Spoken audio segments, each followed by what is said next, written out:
Hi guys, it's Renesti back again with another FHM video, this time documenting the rise of Barry McCockiner. Season 7, Episode 3. We got another 17 games to play, the first of which is against the Wenatchee Wild before we play 3 in a row against the Kelowna Rockets, 2 away and 1 at home, before we move on to playing Medicine Hat in Portland. Let's get started. It still does blow my mind in a way that we got Sexsmith back, because he wasn't with us at all last year. Talk about a barn burner. Jesus, 9-6. Just flip that around. It's a funny number. All right, for our first game of 3 in a row against the Rockets and game number 19 of the regular season, our lines remain unchanged. Okay, a win is a win. Another game against the Rockets. Let's see if this one ends in a way where we somehow concede 6 goals again. Just hopefully we win again. They didn't score 6, but we did, and that's what matters. 3 wins in a row to start off the episode.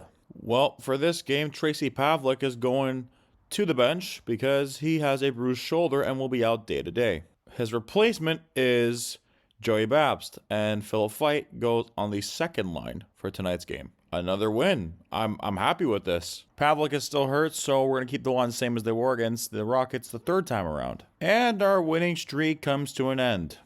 But it was still admirable, and we did tuck 3 goals, so we don't need to dwell on this one. Pavlik is still not 100% health, so we'll keep Joey Babs in the lineup, who's gotten 2 goals in his first 2 games this season. And we get crushed by the Portland Winterhawks 8-3. Not great. All right, so Scott McCockiner is out for 2 to 3 weeks with a strained Achilles tendon. So we're going to have to make a couple changes. I'm going for something that I haven't tried out yet. I'm going to put Pavlik on the 4th line because, again, he's at roughly 80% of what he could be. And Babs is doing fine on the 3rd line. Philip Fight's doing all right in the top 6.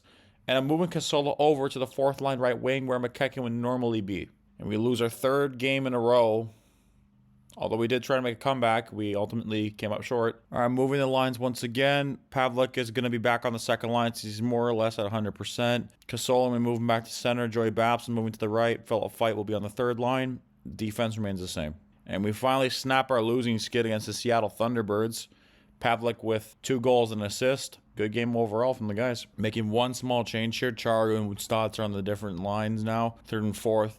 But everything else remains the same against the Prince George Cougars. And we blank the boys 9-0. A thumping, domination, dismantling. Wow. Oh my God. And on top of it, they're 16-7-3. They've only lost 10 games out of 26, either in regulation or OT. They're a good hockey team. This is what I like to call a statement win. Not to mention the fact that the game was open with a shorthanded goal from Leafs prospect Asher Gangra. We got a development report for the month of December 2029. Man, we're far into the future. Couple deuces off the board, across the board. We got a 3 from Ed Lowney, the machine, in Midwestern U.S. High School, who is a long way to go if he ever wants to play for us, if I'm putting it bluntly. Couple +1s, +2s. Not a whole lot of strides being made, except for Philip Fight here with 4 improvements.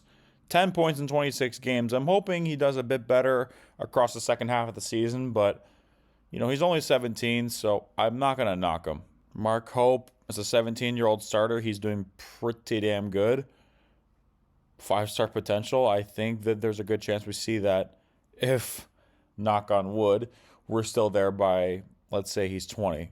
So another 3 years in Vancouver, which would be nice because I like the ECHL. It's a fun league to play in and to watch. Anton Carlson with 3 improvements across the board. Only 1 goal, but 13 assists in 25 games. All right, our next game up against the Seattle Thunderbirds. Lines remain the same. 3-1 win. Not too shabby. An owner confidence update. He's satisfied with the team performance this season. I freaking hope so, bud. We're in a rebuilding process. Think carefully about adding veterans to the roster at the expense of giving our young guys playing time and or acquiring new prospects. That is exactly why I traded for 3 of the first 3 picks in the last Bantam draft And if you paid any attention, you know that was the right thing to do, Dylan. I really appreciate your input, though. It's not like I'm pulling all your strings and putting a whole stack of cash in your wallet. The fans are very unhappy, and many view you as the problem. Racism. We agree with that the approach you've taken is the correct one. Yeah, Dylan, I would think so. From going to last in the league, we're now 15-10-2. And our top 3 picks aren't even eligible to play in the league yet. That actually is one thing I think would be really cool in FHM. Like, let's say if you're playing in the Q, OHL, or even the Dub, to see a prospect get exceptional status, like if they're that good, that'd be pretty freaking gnarly. And like, let's say if you're really bad, listen, you can get this guy early. Or even in the Bantam draft, like you wouldn't even have to wait, like, till he's a year behind. You can just get him straight away. I think that's a pretty small little nugget that I think would actually improve CHL gameplay just a tad. After that little tidbit there from Dylan Zugay and my idea to include exceptional status players in this game, we have a game of hockey to play ourselves. The Portland Winterhawks are our opponent.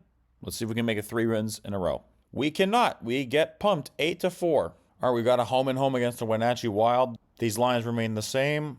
Let's hopefully get back to our winning ways against Wenatchee. It's a lot of W's. And we can add an additional W to that plethora of W's we were talking about in the game preview because we lost in overtime. Hopefully we change that next game against the Wenatchee Wild. It's W City, just not on our calendar. All right, this time we're at home against the Wild. Can we get a win? Please. 4-2. Not exactly a barn burner, but a win is a win. All right, we got the Tri-City Americans up, and we're in the U.S. Can we beat them? We can't. We lose in the shootout. Not fun. Next up, we've got the Kelowna Rockets. Let's see how this game goes. And we win 4-1. Philip Fight is injured. He has a bad enough neck laceration where he's out for a minimum of 1 month. Could be out as long as 2. Yikes. All right, so a bunch of changes are made as Philip Fight is out with a very bad neck injury. Joey Babst, back on the 4th line. Nathan Casola, back on the 3rd line. Charagu and Stotts are swapped to their original places that didn't seem to work out that great over a roughly 8-game test period. Scott McCockiner is now back in the lineup, though, and he's on the 3rd line, while Ames will get some 4th line minutes. And after crushing that preview and not stuttering for once, we get pumped. Anton Carlson's going to the World Juniors. Congrats. But, yeah, we now have to play Daniel Quarrington, who is technically a 2-assist-a-game player in this league, this season at least. We have to put him in the lineup. Ryder Dunn, Olfert have both moved up a pair each. Quarrington will be slotted as the 3rd pair left defenseman, even though he's a right shot. Let's just hope this works out against the Blazers in our last game of today's episode. It does. Wow. 5-0 shutout win. Granted, Kamloops is not that good, but I'll take that. So at the halfway point through our season, we are 9th in the league, which is a far cry from where we were last year. We actually have a winning record for once. The thing is, the gap between 10th and 3rd is only 3 points. So if we get in a hot streak, we could be in a very, very good spot in this second half of the season. But for now, that's it. That's all, guys. Thank you very much for watching. If you enjoy this content, please remember to like and subscribe. I'll see you guys later.